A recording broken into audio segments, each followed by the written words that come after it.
तो आपने सही देखा है, 75% और more than 75% I would like to say सीटें अभी भी वैकेंट हैं वीसीआई के सेकेंड राउंड के काउंसलिंग के लिए। जैसे कि जिसमें आप देख सकते हैं वीसीआई के काउंसलिंग के सेकेंड राउंड के लिए उसका सीट मैट्रिक रिलीज़ कर दिया गया है। और इस वीडियो में हम डिटेल में बात करेंगे कि क्या रहने वाली है कट ऑफ और इफेक्टिंग फैक्टर्स क्या हो सकते हैं for the second round cut off पे। जैसे आप देख सकते हैं सीधा फर्स्ट राउंड में हम जब बात करते हैं, फर्स्ट राउंड में ऑलमोस्ट 739 सीटें थी, 739 सीटें थी फॉर फर्स्ट राउंड के लिए। और इस राउंड में सेकंड राउंड में वैकेंट सीटें कितनी हैं, टोटल वैकेंट सीट में बात करता हूं तो 565 है, 565 टोटल है। इसमें से क्लियर क्या होता है, वर्चुअल क्या होता है, पहले समझ लेते हैं। क्लियर क्या है, इतने स्टूडेंट ने रिपोर्ट ही नहीं किया, मतलब 332 सीटों पे स्टूडेंट्स ने रिपोर्ट ही नहीं किया, तो वो तो इस पूरी की पूरी वैकेंट है। और 233 सीटों पे बच्चों ने अपग्रेडेशन किया, तो वो वर्चुअल हम बात करते हैं तो वर्चुअल हो जाता है, वो वर्चुअल वैकेंसी। तो टोटल 45% सीटें अभी भी क्लियर वैकेंट है और मोर देन 30% सीटें अभी वर्चुअल वैकेंसी में हैं। तो सीट वैकेंसी एक मात्र नहीं बन जाता है कि नहीं सीट वैकेंट ज़्यादा है तो कट ऑफ ज़्यादा होगी, और भी फैक्टर्स होते हैं कट ऑफ इफेक्टिंग फैक्टर्स। जैसे पहले बात देख लीजिए, सीट वैकेंट बहुत ज़्यादा है, ऑलमोस्ट 75% सीट वैकेंट हैं फॉर द सेकेंड राउंड। दूसरी होती है कि सेकेंड राउंड की एमबीबीएस की सीटें भी इंक्रीज़ हुई थी, 225 सीटें ऑलमोस्ट। हाँ, तो एक लौती फैक्टर्स नहीं हो जाते, बहुत सारे फैक्टर्स होते हैं। तो हम उससे इस वीडियो में कुछ और भी फैक्टर बात करेंगे और हम एक्सपेक्टेड कट ऑफ के बारे में बात करते हैं कि क्या एक्सपेक्टेड कट ऑफ जा सकती है फॉर द सेकेंड राउंड। तो पहला वैकेंट सीट हो गया। दूसरे पे सेकेंड राउंड जो एमबीबीएस की चल रही है अभी एमएमसी के द्वारा, उस पर दो सेकेंड राउंड के लिए जो 13 नए कॉलेजेस आए हैं उसमें 225 सीटें ऑल इंडिया कोटा में इंक्रीज़ हुई हैं। तीसरी होती है कि आयुष की कोर्सेज़ की काउंसलिंग स्टार्ट हो चुकी है डिफरेंट स्टेट्स में ऑल इंडिया काउंसलिंग में।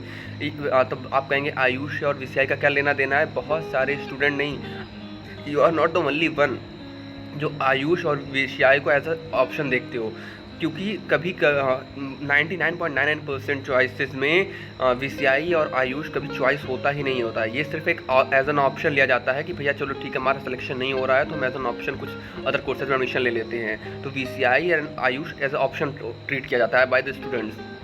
तो आयुष के कोर्सेज की काउंसलिंग ऑल इंडिया में भी स्टार्ट हो चुकी है और स्टेट कोटा में भी स्टार्ट हो चुकी है, एक्सेप्ट बात करते हैं यूपी की काउंसलिंग 25 सितंबर से स्टार्ट है और 1 सितंबर उसका एडमिशन स्टार्ट हो जाएगा, तो ऑलमोस्ट वो भी रनिंग में है। ये तीसरा फैक्टर हो गया। चौथा फैक्टर क्या होता है कि अभी सीटें इतनी ज़्यादा वैकेंट है, बच्चे विषय को ट्रीट तो कर रहे नहीं भाई। जैसे कि फर्स्ट राउंड में कट ऑफ एज एक्सपेक्टेड थी जितनी, उतनी नहीं जाकर थोड़ी हाई चली गई है, तो ज़रूरी नहीं कि सेकंड में हाई जाएगी, क्योंकि बच्चे विषय का अनप्रेडिक्टेबल कट ऑफ शो कराते हैं हर साल। आप देखेंगे तो लास्ट ईयर हुआ, उससे पहले देखेंगे तो हर साल एक बीडीएस के कट ऑफ के लिए मैं बात करता हूँ, एक विषय कट ऑफ बात करता हूँ मैं। तो ये कट ऑफ हमेशा अनएक्सपेक्टेड शो होता है। तो हम अब बात कर लेते हैं कि क्या उम्मीद है कि जैसे फर्स्ट राउंड में 77,000 गई थी जनरल कट ऑफ के लिए, ओबीसी के लिए 82 गई थी, ईडब्ल्यूएस के लिए 87 गई थी, एससी के लिए 2,06,000 के ऑलमोस्ट शायद गई थी, या एसटी के लिए 2,61,000 शायद गई थी शायद। मैं एससी एसटी का श्योर नहीं हूँ, मैं जनरल ईडब्ल्यूएस का और ओबीसी का श्योर हूँ। तो इतनी गई, तो क्या एक्सपेक्टेड हो सकती है कि हम इतने में सेफ जोन में हैं। तो आप अगर जनरल कोटा में हैं, जनरल कोटा से बिलोंग करते हैं, अगर आपकी रैंक ऑलमोस्ट 85 to 90,000 के बीच में है तो आपको खुद को सिक्योर मान सकते हैं, आपको कॉलेज मिल जाएगा। लेकिन बात यह है कि कॉलेज मिलेगा तो वही मिज़ोरम, कर्नाटका, केरला या तेलंगाना का मिलेगा। और ओबीसी के अगर आप हैं तो वो भी 90 to 95,000 अगर आपकी रैंक है तो आप सेफ जोन में खुद को कंसीडर करके चल सकते हैं। ईडब्ल्यूएस खुद को कंसीडर कर सकता है ऑलमोस्ट 95,000 तक ही, 95,000 तक उसकी रैंक है सेकेंड राउंड के लिए, तो वो खुद को सेफ कंसीडर करके चल सकता है। और बात करता हूँ मैं ईडब्ल्यूएस की, तो बता दी मैंने जनरल, ओबीसी, ईडब्ल्यूएस का तीनों चीज़ बता दी। एससी एसटी की मैं बात करता हूँ तो एससी एसटी का अगर मैं अभी जैसे आप मुझे कमेंट में करें, मैं एससी एसटी का कमेंट में बता दूंगा।